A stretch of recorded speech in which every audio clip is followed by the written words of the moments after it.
महाराज की जय। महाराज की जय। प्रियात्मन, जो होता है वह दिखता नहीं, जो दिखता है वह होता नहीं। मैंने जो देखा वही सत्य है, मैंने जो नहीं देखा वह सत्य नहीं हो सकता।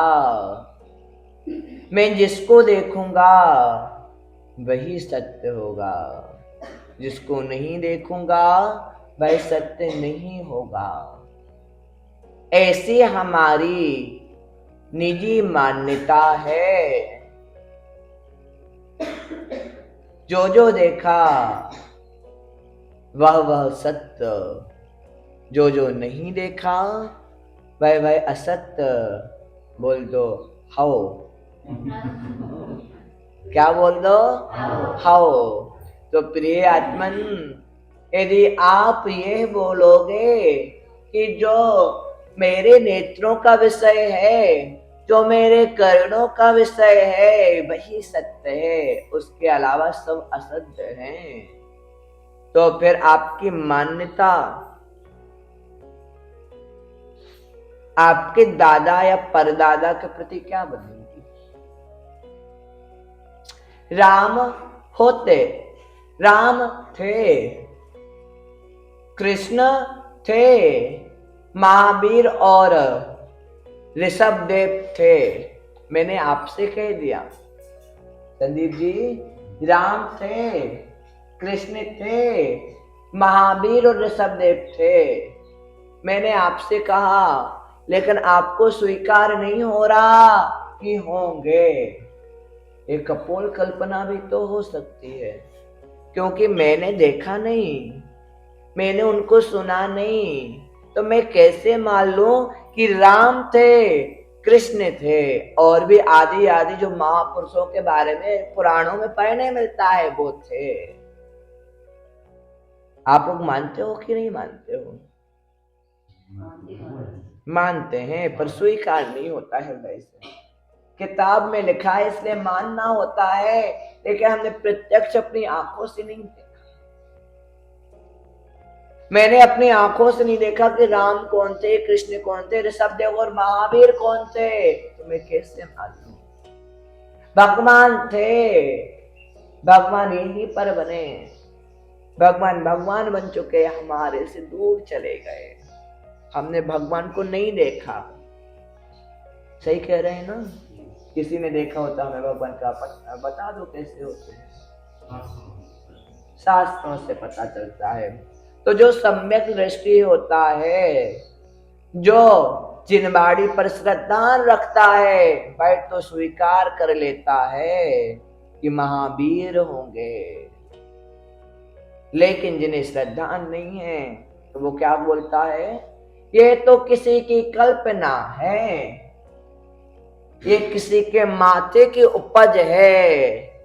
हमें समझाने के लिए महावीर थे, ऋषभनाथ थे, हो अथवा ना हो हम कैसे मान लें? हैं अथवा नहीं है, हुए हैं अथवा नहीं है, हम कैसे मान लें? किसके माथे की उपज है? जिसके भीतर में जिन शासन के प्रति श्रद्धा नहीं, जो मिथ्या मार्ग की ओर जा रहा है, वह ऐसा सोचता है। अब उस मिथ्या मार्ग की ओर जाते हुए व्यक्ति से मैं पूछना चाहूंगा, मेरा एक प्रश्न है उसके लिए कि भैया, राम थे स्वीकार नहीं, कृष्ण थे स्वीकार नहीं, महावीर और ऋषभनाथ थे ये भी स्वीकार नहीं, कोई बात नहीं, आपसे मैं एक क्वेश्चन पूछ लूं? उसने कहा ठीक है महाराज जी आप पूछ लीजिए।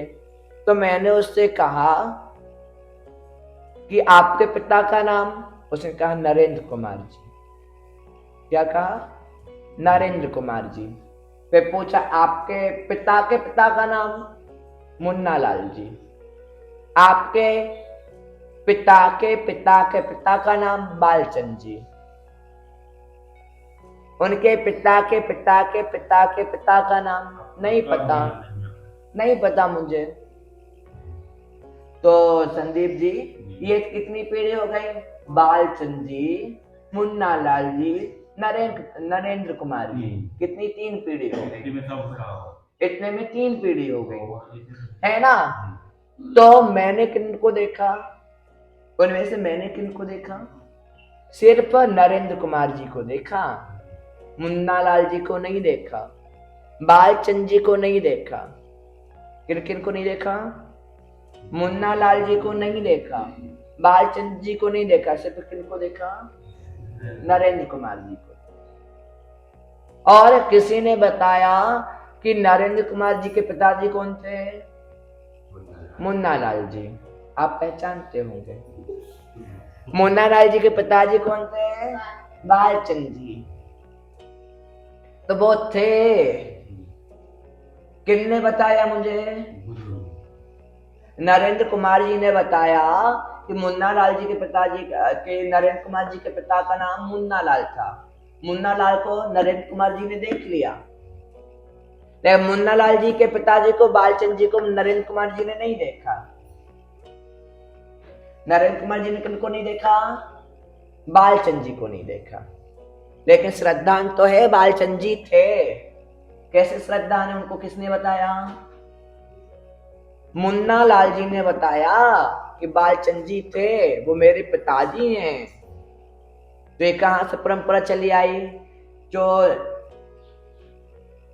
नरेंद्र कुमार जी के पुत्र है, उनको कैसे पता चला कि बालचंद जी थे, मुन्ना लाल जी थे, नरेंद्र कुमार जी हैं? उनके पुत्र को किसने बताया? नरेंद्र कुमार जी के पुत्र को नरेंद्र कुमार जी ने बताया। किसके पुत्र को?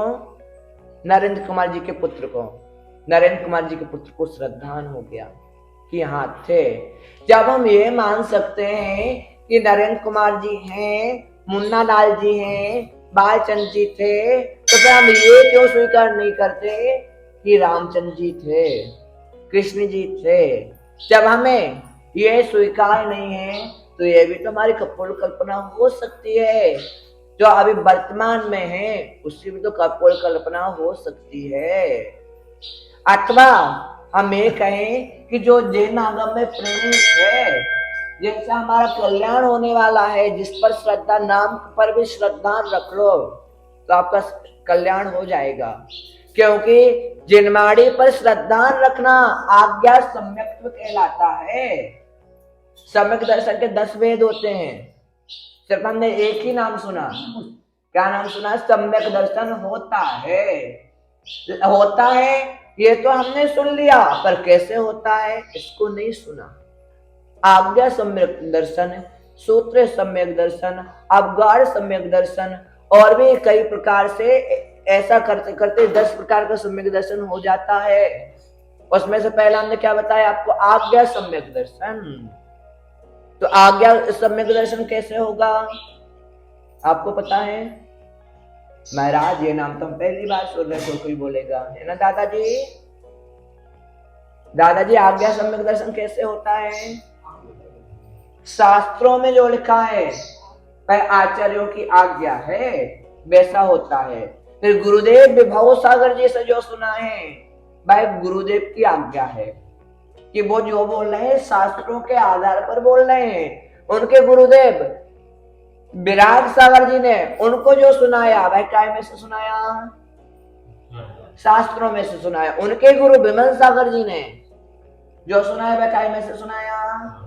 उनके गुरु महावीर कीर्ति जी ने काय में से सुनाया? शास्त्रों में से सुनाया। और उनके गुरु आदि सागर जी ने काय में से सुनाया? शास्त्रों में से सुनाया। मतलब ये आचार्यों की परिपाटी चलती आ रही है। एक आचार्य ने किसको दिया? बड़े आचार्य ने अपने शिष्य को दिया, और दूसरे आचार्य ने अपने शिष्य को दिया, तीसरे आचार्य ने अपने शिष्य को दिया।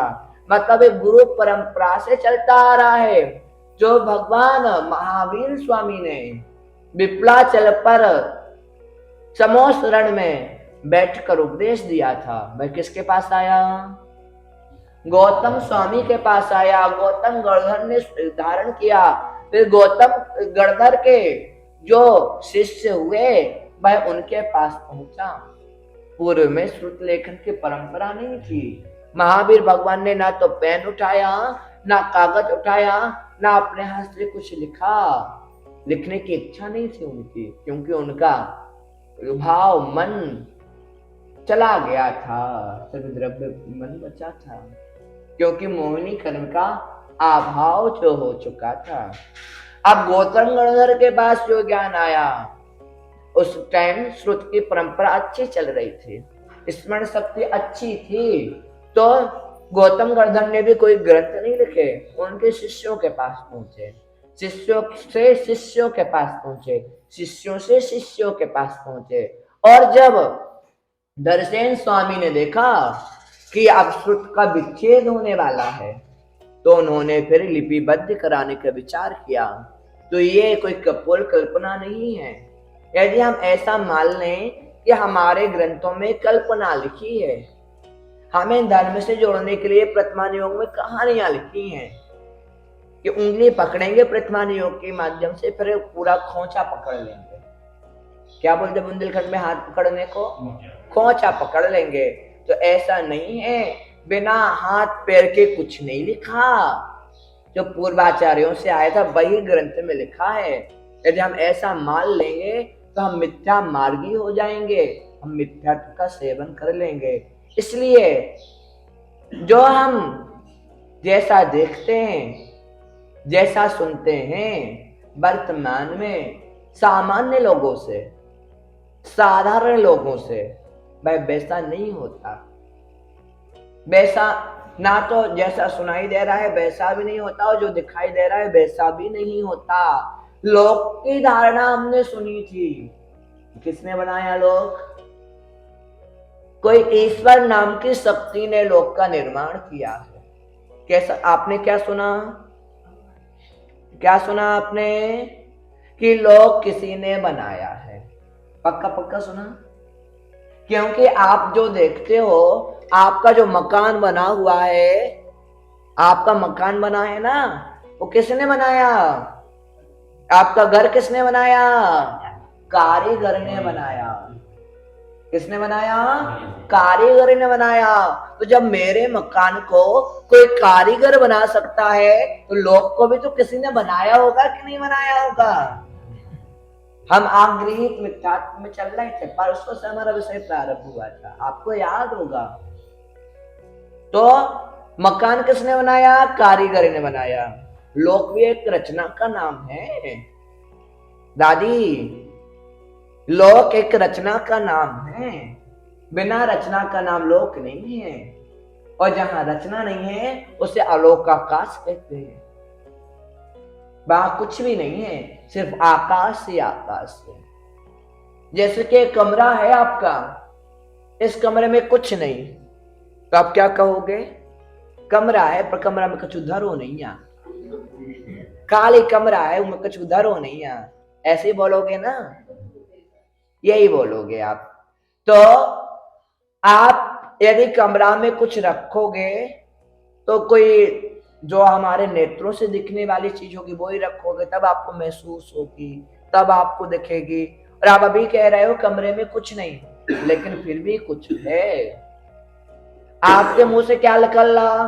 कमरे में कुछ नहीं है, क्योंकि आपको कोई रचना नजर नहीं आ रही है, लेकिन उसमें भी बहुत से जीव हैं, उसमें भी और भी कुछ कुछ है, उसमें भी आकाश है।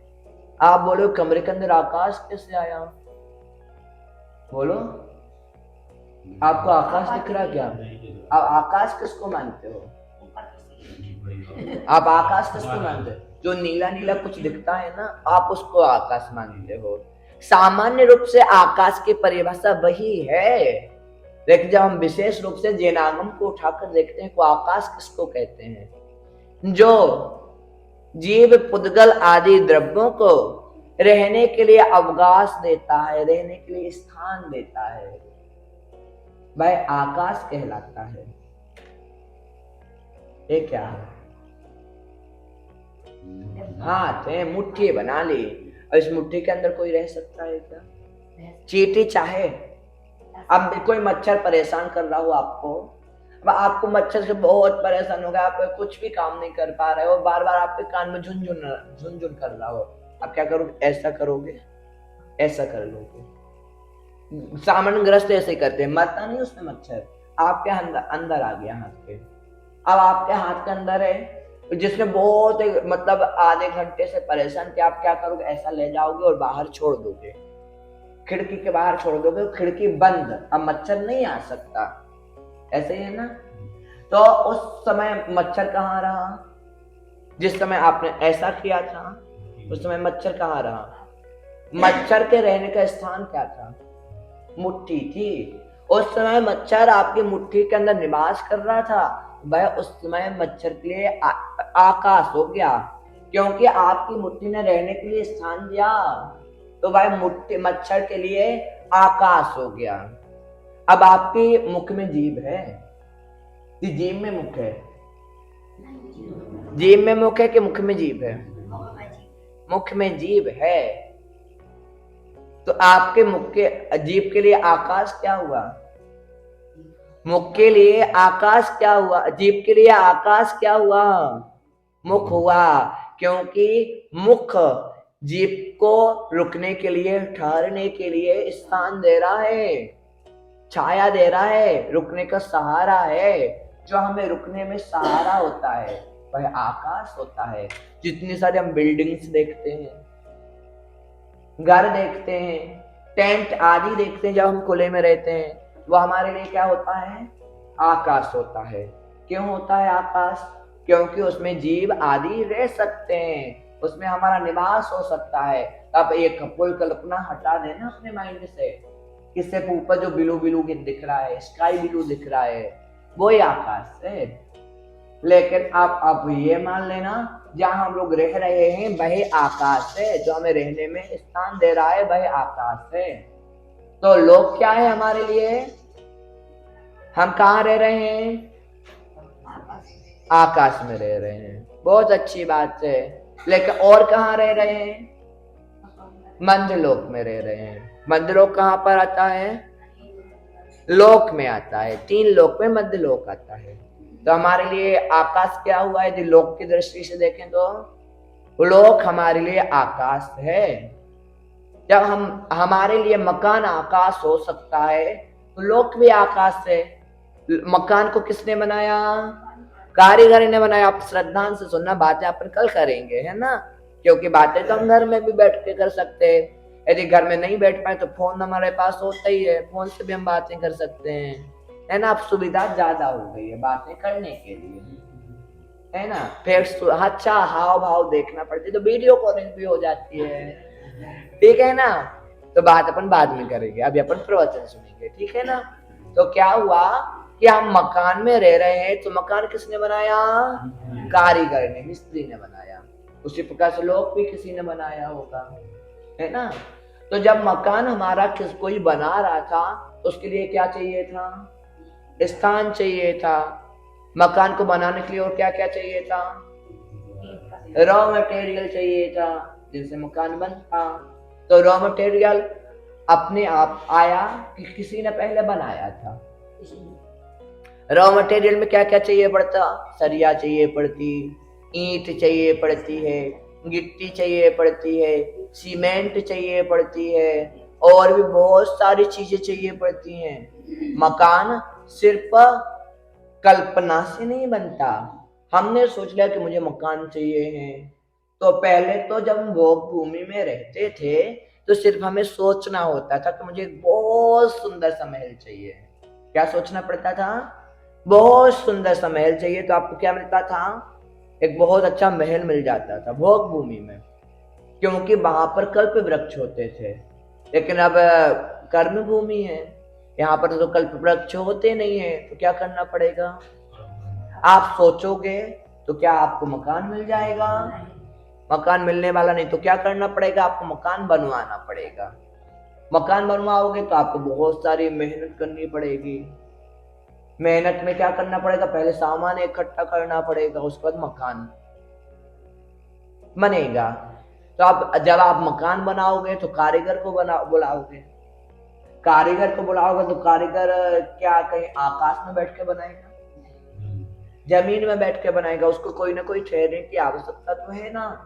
यदि आप कहो कि आसमान में मकान बना दो और फिर धरती में आकर सेट कर देना, आप आसमान में बैठ के मकान बनाइए, तो ऐसा हो सकता है क्या?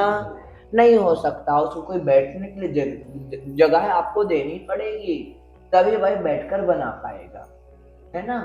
और उसके लिए रॉ मटेरियल देना होगा, कभी उससे ही बना पाएगा। तो हम ये कहते हैं कि लोक भगवान ने बनाया। किसने बनाया लोक? जल्दी जल्दी से अच्छे से बोलो आप लोग, किसने बनाया? सभी लोग बोलेंगे लोक भगवान ने बनाया। तो जब लोक था नहीं, भगवान ने बनाया, तो भगवान पहले से होंगे, क्योंकि हमारा मकान नहीं था तो मकान चाहिए था, तो मकान कारीगर ने बनाया, तो कारीगर पहले हुआ कि मकान पहले हुआ? कारीगर पहले हुआ। उसी प्रकार से भगवान ने लोक को बनाया है, तो पहले लोक हुआ कि भगवान हुए? पहले भगवान हुए। हम भगवान किनको मानते हैं? ईश्वर किनको मानते हैं? अपना ईश्वर। किनको मानते हैं? एक और एक दो, दो को ईश्वर मानते हैं। किन किन को मानते हैं संदीप अंकल? अनंत भगवान और सिद्ध भगवान। और उसने हमने सुना था अनंत भगवान कहाँ रहते हैं? लोक के भीतर ही रहते हैं, लोक के बाहर नहीं रहते। जब हमने ये कहा कि लोक भगवान ने बनाया, तो भगवान तो सिर्फ हमारे दो ही हैं, अनंत और सिद्ध। आचार्य उपाध्याय साधु गुरु हैं, तो वो तो हमारे प्रत्यक्ष हैं। जब ये प्रत्यक्ष हैं और भगवान प्रत्यक्ष नहीं है, लेकिन बनाया लोक भगवान ने है। और भगवान कहाँ पर है? 14 राजोतंग नभ लोक पुरुष संठान। लोक कितना है? 14 राजोतंग है। 14 राज्यों में क्या आता है? सिद्ध सलाह भी 14 राज्यों में आती है। तो सिद्ध सलाह किसके अंदर हुई? लोक के अंदर हुई कि बाहर हुई? लोक के अंदर हुई। जब लोक पहले नहीं था, भगवान थे, तो कहाँ रह रहे थे? भगवान थे और लोक नहीं था। भगवान सिद्ध सलाह के ऊपर तनु बात वलय के बाहर तो जाते नहीं है। तनु बात वलय मतलब लास्ट बात वलय, 3 बात वलय लोक को घेरे हुए हैं। कितने बात वलय लग रहे हैं? 3 बात वलय, और जिसमें से सबसे लास्ट वाला तनु बात वलय होता है। और हमने फर्स्ट दिन आपको बताया था तनु बात वलय के बाहर जीव और उद्गल आदि द्रव्यों का गमन नहीं होता, क्योंकि उसके अंदर धर्म द्रव्य नहीं होती। ये भी हमने बताया था ना संदीप अंकल, आपको याद होगा, आपकी मेमोरी बहुत शार्प है ना। तो आपकी मेमोरी बहुत अच्छी है, तो आपको याद ही होगा। तो जब धर्म द्रव्य आगे नहीं आ सकता, तो हमारा जीवात्मा आगे जाएगा क्या? तनुबात वलय के आगे नहीं आएगा। तनुबात वलय किसके अंदर है? लोक के अंदर है। जब तनुबात वलय के अंदर जीव नहीं आ सकता, तो भगवान क्या तनुबात वलय के अंदर बाहर जाएंगे? नहीं जाएंगे। और जब लोक ही नहीं था, तो भगवान ने कहाँ बैठकर लोक बनाया? आप बताओगे? आपको कोई प्लॉट डला हो अलोक आकाश में, कोई आपने पहले जमीन खरीद कर रखी हो, उसमें बैठ के बना दिया हो, ऐसा हो सकता है क्या?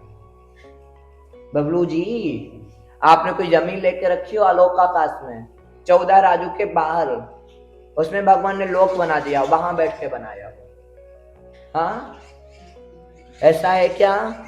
नहीं, भगवान लोक के बाहर नहीं रह सकते, क्योंकि कोई स्पेस ही नहीं है हमारे रहने के लिए। यदि हम मान भी लें कि कहीं लोक के बाहर रहकर बना दिया, तो उनको रॉ मटेरियल की आवश्यकता पड़ेगी। मतलब जैसे कि मकान के लिए हमने बहुत सारा सामान बनाया, आपको इतना सारा सामान लाना पड़ेगा, उसके बाद आपका मकान बनेगा।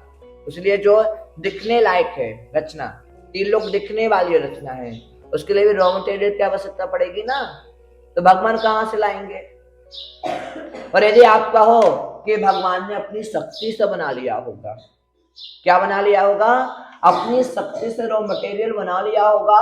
तो हम देखते हैं कुंभकार एक कुंभ बनाता है। कुंभकार क्या करता है?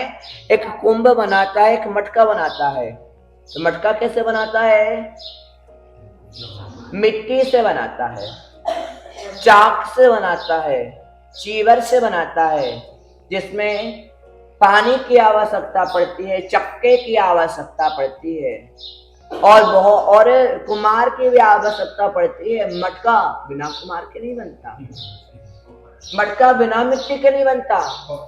यदि आप सोचो कि मटका बना लूं और बिना कुंभकार भी है, मिट्टी भी है, चाक और चीवर नहीं है, वो चक्का नहीं है जिसमें से घूम घूम कर मटका बना, तो क्या मटका बन जाएगा? नहीं बनेगा। उसके लिए आवश्यक सामग्री चाहिए थी। जब तक आवश्यक सामग्री मौजूद नहीं होगी तब तक मटका नहीं बनेगा। रॉ मटेरियल नहीं है तो मटका नहीं बनेगा। अब जैसे कि चक्का नहीं है, बाकी सब चीज है, चक्का कैसे बनेगा? लकड़ी से बनेगा। और लकड़ी नहीं है तो लकड़ी कहाँ से प्राप्त होगी? जंगल या पेड़ से प्राप्त होगी। तो यहाँ पर एक वस्तु से दूसरी वस्तु प्राप्त हो रही है, एक वस्तु से दूसरी वस्तु का निर्माण हो रहा है। जब भगवान को रॉ मटेरियल की आवश्यकता पड़ी तो रॉ मटेरियल को बनाने के लिए भी दूसरे मटेरियल की आवश्यकता पड़ेगी, क्योंकि एक वस्तु के बिना दूसरी वस्तु नहीं बनाई जा सकती।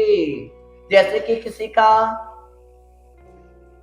किसी का घर टूटा, अब उसे नया घर बनाना है तो उसको क्या करना पड़ेगा? जो उसमें से आवश्यक सामग्री वो निकाल लेगा और बाकी अलग करेगा, और बाकी जो अलग की वो भी काम में आएगी।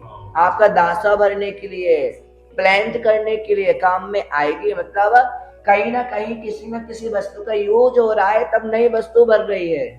उसी प्रकार से जब भगवान को रॉ मटेरियल की आवश्यकता पड़ी तो उन्होंने भी कुछ ना कुछ किया होगा ना, कहीं किसी न किसी वस्तु से बनाई होगी। तो जब कोई और वस्तु होगी तो वस्तु तो पहले से ही होगी ना। जब उनने रोक बनाने के लिए सामग्री तैयार की तो वह वस्तु कहाँ होगी? लोक के भीतर कि लोक के बाहर? लोक के बाहर होगी ना, क्योंकि लोक तो है नहीं अभी। क्या नहीं है? लोक नहीं है।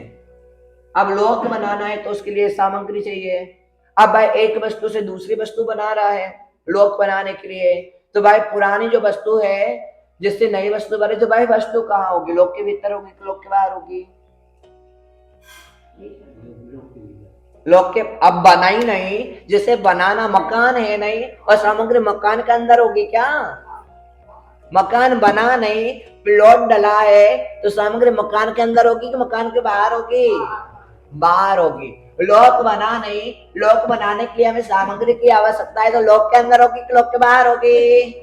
लोक के बाहर होगी। और हमने पहले ही कह दिया लोक उसे कहते हैं जहां सतद्रव्य का निवास होता है।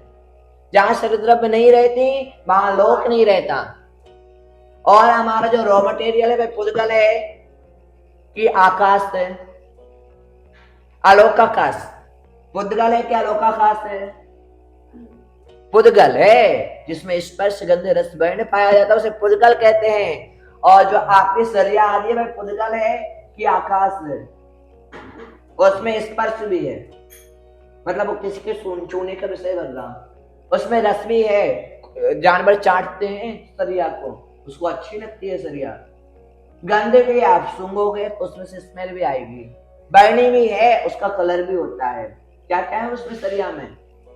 स्पर्श, छूने का विषय। रस, चाटने, मतलब उसमें कोई टेस्ट है कि नहीं टेस्ट? क्योंकि कई बच्चे ऐसे होते हैं जिन्हें आयरन की कमी होती है तो वो ऐसे ये जाली आदि चाटने लगते हैं, उनको बहुत अच्छा लगता है चाटने में। जिनको कैल्शियम की कमी होती है वो क्या खाने लगते हैं? मिट्टी खाने लगते हैं। खाते हैं कि नहीं खाते? तो उसमें रस आता कि नहीं आता? जब आप बच्चे थे, स्कूल पढ़ते थे, तो आपकी मम्मी आपको कंपास में या बैग में पेंसिल रख के भेजती थी। पेंसिल रख के भेजती थी, घर आते आते खत्म हो जाती थी। मम्मी पूछती बेटा पेंसिल कहाँ गई? तो मम्मी पेंसिल से लिखा। तो बेटा कितनी पेंसिल से लिखा? थोड़ी सी पेंसिल से लिख लिया और जितनी बची वो मेरे पेट में चली गई। तो ऐसा क्यों हुआ? पेंसिल पेट में क्यों गई? क्योंकि उसमें टेस्ट था, खाने में अच्छी लग रही थी, इसलिए भाई पेंसिल कहाँ गई? आपके पेट में चली गई। तो पेंसिल क्या है? जीवे की पुद्गल है, जिसमें रस, गंध, स्पर्श, रस, गंध और वर्ण होता है। भाई क्या होता है? पुद्गल होता है। पेंसिल क्या हुई? पुद्गल हुई। जिन वस्तु जो रॉ मटेरियल हुआ, भाई क्या हुआ? पुद्गल हुआ, क्योंकि स्पर्श से छूने में आ रहा, उसमें रस भी होगा, गंध भी होगी, वर्णी भी होगा, सब कुछ तो है, काय की कमी है? तो क्या कोई पुद्गल लोक के बाहर रह सकता है? लोक के बाहर कोई पुद्गल रह सकता है? दादाजी नहीं रह सकता। तो सामग्री नहीं होगी। जब सामग्री ही नहीं होगी तो नई वस्तु का यूज, मतलब नई वस्तु कैसे बनेगी? बिना सामग्री के नई वस्तु नहीं बन सकती। और सामग्री को बनाने वाले को भी कोई स्थान विशेष चाहिए पड़ता है। भाई भी नहीं होगा तो कहाँ बैठकर बनाएगा? इसलिए इन तथ्यों से यह सिद्ध होता है कि लोक किसी ने नहीं बनाया। लोक अनादि आनिधन है, आकृत्रिम है। कृत्रिम जो बनाया जाता है, आकृत्रिम जो नहीं बनाया जाता। परसों आपका क्वेश्चन था अनादि आनिधन किसे कहते हैं? जिसका ना आदि हो ना अंत हो, जिसका ओपनिंग की डेट भी ना हो और एंड की डेट ना हो। कि ओपनिंग कब हुई या एंडिंग कब हुई, जब ये दोनों नहीं रहते उसे अनादि आनिधन कहते हैं। आदि मतलब पूर्व, आनिधन मतलब निधन मतलब पश्चात। जहाँ अनादि आनिधन मतलब जिसका निधन नहीं, जिसकी समाप्ति नहीं, वह आनिधन। अनादि जिसका कभी उत्पत्ति का काल नहीं पता, जिसके उत्पत्ति का कारण आदि नहीं पता, वह अनादि आनिधन होता है। अब समझ गए आप? अनादि आनिधन का मतलब समझे? समझ गए? तो हमारा लोग कैसा है? अनादि आनिधन है। भाई ना तो उसकी डेट हमें नहीं पता कि लोक कब बना था और लोक का अंत कब होगा, ये पता है क्या आपको? नहीं पता। तो हम क्या कहेंगे उसको? अनादि आनिधन कहेंगे। और ये भी नहीं पता कि किसने बनाया, बनाने वाला कौन है। इंजीनियर, लोक को बनाने वाला कौन सा इंजीनियर आया था, तो उसने ऐसा ऐसा ऐसा ऐसा और ऐसा कर दिया। और बिल्कुल सिस्टमैटिक है, मतलब व्यवस्थित, यहाँ जितना उतनी यहाँ। ऐसा नहीं कि ऐसा बना हो। आप घर बनाओगे, कोई बिल्डिंग बनाओगे तो ऐसा भी हो सकता है वो ऐसे जाते जाते ऐसी हो जाए, लेकिन लोक ऐसा आड़ा टेढ़ा नहीं है, बिल्कुल मास्टर माइंड से बनाया गया है, इंजीनियर माइंड से बनाया गया है, बहुत व्यवस्थित रचना बनाई है। कोई ना कोई तो इंजीनियर होना चाहिए ना उसका, लेकिन इंजीनियर का पता नहीं, कारीगर का पता नहीं, किसी का भी कुछ भी पता नहीं। और बना कब उसकी डेट भी नहीं पता, नष्ट कब होगी इसकी डेट भी नहीं पता, तो उसको क्या कहते हैं? आकृत्रिम, मतलब जिसका कोई बनाने वाला नहीं है। इस प्रकार से जो हमारे मन में लोक के प्रति आग्रहित मान्यता थी, आग्रहित मिथ्यात्व था, अब भाई दूर हुआ कि नहीं हुआ? स्वीकार कर रहे हैं हृदय से कि बस महाराज जी ने सुना दिया, महाराज जी ने कहा ये मानो